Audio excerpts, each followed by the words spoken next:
तो एसआर राना साहब, संजीदा कौन नहीं है? पाकिस्तान तहरीक इंसाफ संजीदा नहीं है या हुकूमत संजीदा नहीं है? और जो मुज़ाकरात खेल खेला जा रहा है, क्या वाकई होने जा रहे हैं मुज़ाकरात? एक तरफ हुकूमत है जो कह रही है कि लचक का मुजाहरा करे और दूसरी तरफ वो पीटीआई है जो कह रहे हैं कि जी ये संजीदा नहीं है। तो मुझे पहले तो हुकूमत के एतमाद के लिए ये देखा जाए ना कि कैसे उनका एतमाद हो सकता है। लचक का क्या मुजाहरा है? कोई लचक के ठुमके लगाएं, क्या करें? गिरफ्तार है सारे, थल्ले लगे इन्हें सारे, इन्होंने की लचक दिखानी है? क्या अडियाला जेल में इमरान खान साहब जो हैं वो ठंडे पानी से नहा के भंगड़े डालें तो इन्हें यकीन आएगा? क्या करें?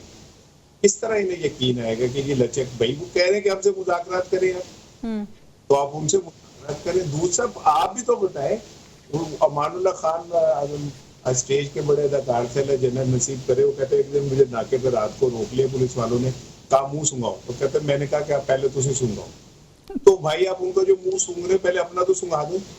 आप कितने संजीदा हैं और आपके वो है क्या?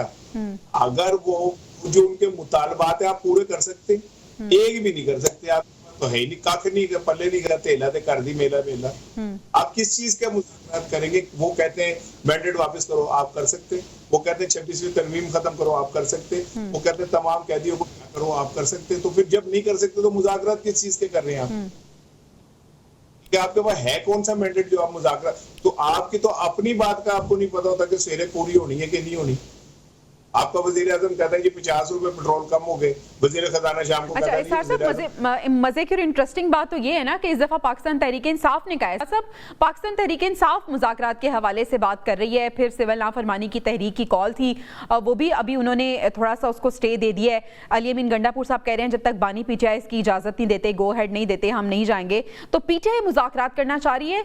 अगर मुज़ाकरात करना चाह रही है तो जो उनकी शराइत हैं, क्या उसमें वो नरमी बरतेगी? बाजार तो नरमी दिखाई उन्होंने, पहली बार दिखाई है। अच्छा। और जनरल फैज हमीद के जब कोर्ट मार्शल का चार्जशीट लगाई गई है तो उसके बाद ये बयान सामने आया है। इससे समझा गया है कि पीटीआई कुछ नरमी बरत रही है, बल्कि ये समझा गया कि इमरान खान थोड़े से डर गए हैं, सहम गए हैं कि उनका मुकाबला उनको केस भी जो है मिलिट्री कोर्ट को रेफर हो सकता है, और जब मिलिट्री कोर्ट को रेफर हो जाएगा तो उसके नतीजे ज्यादा खतरनाक निकल सकते हैं। एक तासुर ये पैदा हुआ है। दूसरा इधर तासुर ये है, राना सनाउल्लाह ने बड़े साफ लफ्जों में कहा है कभी मुज़ाकरात करने तो बानी पीटीआई खुद कहें कि मुज़ाकरा करना चाहता हूँ, बाकी किसी का तो एतबार नहीं है। हम उनसे 20 बार मुज़ाकरात कर चुके हैं, हर बार मुज़ाकरात के बाद वो जाते थे और कहते थे कि वो नहीं मानता, और उसके बाद मुज़ाकरात हो जाते थे। उन लोगों का कहना यह है कि इनसे मुज़ाकरात का फायदा क्या है, इनके पास तो देने को कुछ भी नहीं है, ये हमें दे ही कुछ नहीं सकते, और जो दे सकते हैं वो मुज़ाकरात करने को तैयार नहीं है। तो ये एक खेल है, एक म्यूजिकल चेयर का खेल है जो जारी है, और इसमें सबको मालूम है कि कुर्सी पे बैठना किसने है। बैठना उसी ने है जो बैठा करता है, और जो बैठा हुआ है वो शायद उठेगा भी नहीं, और म्यूजिकल चेयर वही जीतेगा, और उसी के पास है। अब उसमें बीच में आ जाता है कि बिलावल भुट्टो की मुलाकात हुई है, बिलावल भुट्टो कोई खेल तो नहीं खेल रहा, जरदारी चाहता है कि उसकी उम्र में उसका बेटा वजीर आज़म बन जाए, कहीं इस हुकूमत की छुट्टी करा के उससे कोई अंडरस्टैंडिंग की जा रही। ये सारी अफवाहें हैं, सारा खेल है, सारी हवा दर्द का इम्तहान है। ठीक है, गुजर रहे इसमें से, ये फेज बुझ गुजर जाएगी, फिर कल कोई और हम सवाल लेके बैठ जाएंगे, बीच में जेली सवाल हट जाते हैं, मौलाना फजल रहमान कहा जाता है, कभी यही बिलावल भुट्टो की मुलाकात कहा जाता है। हुकूमत का यानी एस्टेब्लिश का मेरा मतलब है काम चलता जा रहा है, एंजॉय कर रहे हैं हम लोग, एंजॉय करें। और अच्छा इसार साहब, ख्वाजा आसिफ साहब कह रहे हैं कि पाकिस्तान तहरीक इंसाफ की तरफ से मुज़ाकरात पहल है, वो ठंडी हवा का झोंका है। फिर दूसरी तरफ वो कह रहे हैं कि अगर मुज़ाकरात करने हैं तो अपना लहजा ज़रा धीमा रखें, गन पॉइंट पे मुज़ाकरात कभी नहीं होते। बिल्कुल ठीक कह रहे हैं, और वो ये कह रहे हैं ठंडी हवा का झोंका है। मैंने तो पढ़ा था कि वो माँ दी दुआ जन्नत दी हवा, लेकिन मुझे लगता है कि अब इनको ये ठंडी हवा के झोंके जो हैं वो शायद पीटीआई से आने लग गए, तो हो सकता है कि वहाँ उन पीटीआई को भी ये कोई दर्जा इसी तरह का देना चाह रहे हो। वरना मैंने तो ख्वाजा साहब को देखा कि उन्होंने एक माँ के जीत को मानने के बजाय एक जनरल बाजवा को टैक्स किया कि ये घर की माँ जो है मुझे हरा रही है तो मुझे बचा लें, और बच गए थे। तो मैं बाजवा साहब की ठंडी हवा पे तो नहीं मैं जा रहा ख्वाजा आसिफ साहब की, लेकिन देखे सिंपल सी बात ये बिल्कुल सही है कि पिस्तौलों के साए में मुज़ाकरात नहीं हो सकते। तो वो अगर डी चौक में जो वाक़या हुआ था उस टाइम ये बात समझ लेते तो ज्यादा बेहतर हो जाता।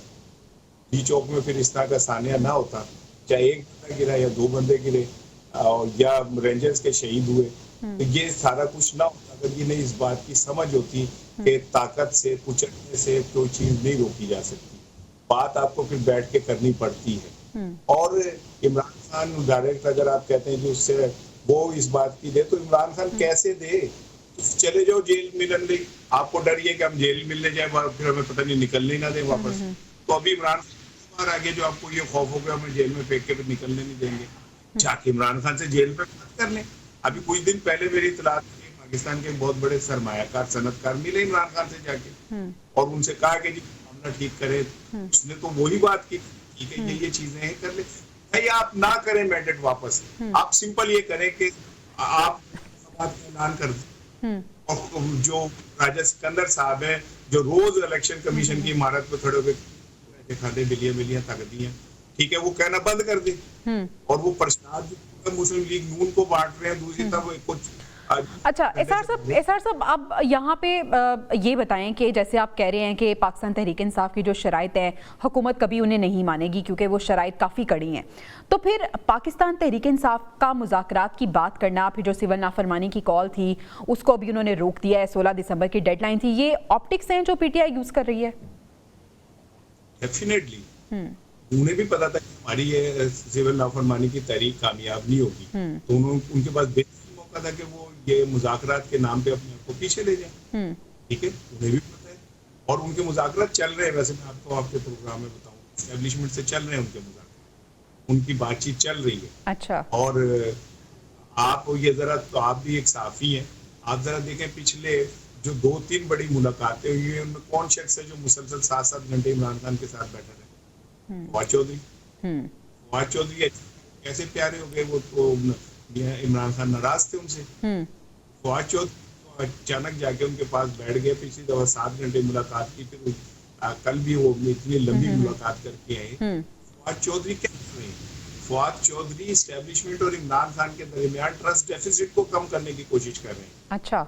और रास्ता निकालने की कोशिश कर रहे हैं। ठीक है, और वो बाकायदा जो कानों में वो कर रहे होते हैं, वो कौन सा कोई कानों में माई आवेगा मैं फुलाना तफरीह से जाऊंगी गाना सुना रहे, वो जाहिर है कोई ना कोई बात पैगाम दे रहे होते हैं। ठीक है, कोई ना कोई पैगाम आप हमें हमारे प्रोग्राम के तवज्जुह से बता रहे हैं कि कोई ना कोई पैगाम वो दे रहे हैं। सजाद साहब, आपको भी लग रहा है कि बैकडोर राब्ते चल रहे हैं और जो फवाद चौधरी की एंट्री है दोबारा से, इसका भी कोई ना कोई रिजल्ट हमें आने वाले दिनों में नजर आएगा? दरअसल जी एक ने कई फवाद चौधरी है। अच्छा। ये जो अली अमीन गंडापुर है, ये भी फवाद चौधरी है अपने वक्त के। अच्छा। बहुत से लोगों के बारे में यही कहा जा सकता था कि वो लिंक है एक तरह के। पहले शाह महमूद कुरैशी के बारे में भी ये कहा जा सकता था कि उनको छोड़ा गया है इसलिए कि वो राब्ता करें और उनको एक तरह का जानशीन बनाया जाए। एक नहीं 20 लोग हैं जो ये दावा करते हैं और शायद वो दावा ठीक भी हो, एस्टेब्लिशमेंट उनके साथ एंगेज करती हो, उनको आगे करती हो, उनसे फीलिंग बढ़ाती हो, उनसे बात बनाती हो, फिर बात बदल जाती हो, कोई कुछ नहीं कर सकता जी। ये लड़ाई जो है ये उसने एस्टेब्लिशमेंट से नहीं हुई है, हुकूमत से नहीं है।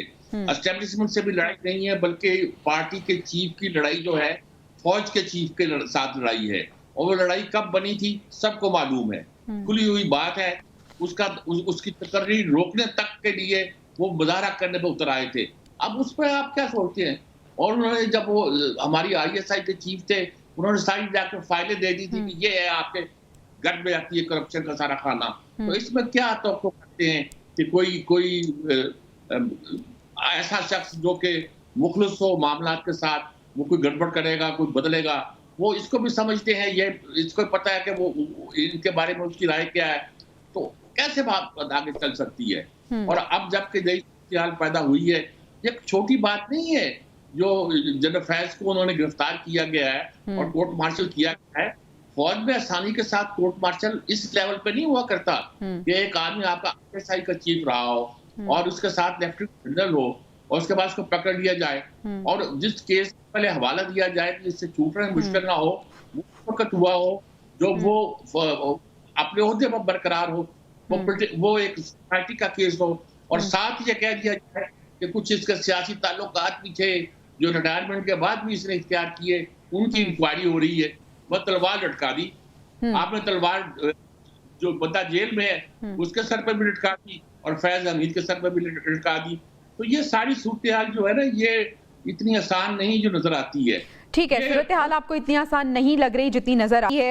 एसआर साहब, इस चंक को हम कंक्लूड करेंगे। वन लाइनर में आपसे जवाब लेना चाहूंगी। बताइएगा कि जो मुज़ाकरात खेल खेला जा रहा है और काफी दिन से इसकी बाज़गश्त है, आपको लगता है कि मुज़ाकरात हुकूमत और पीटीआई के दरमियान हो रहे हैं या मुज़ाकरात कहीं और हो रहे हैं? हुकूमत और पीटीआई के मुज़ाकरात तो ये जो मेरे मैच में ठीक है ना, वो है।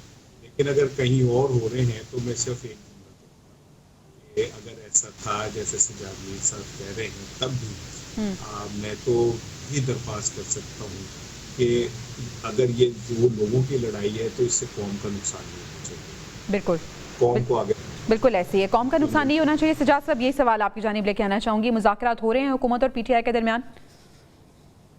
देखिए जी, जिसे मज़ाकरात कहते हैं ना, जिसे आप ये तो नहीं कहूँगा मज़ाकरात का खेल जारी है, मतलब आप समझे मज़ाकरात हो रहे हैं और होते रहेंगे। अच्छा, ठीक है, ठीक है।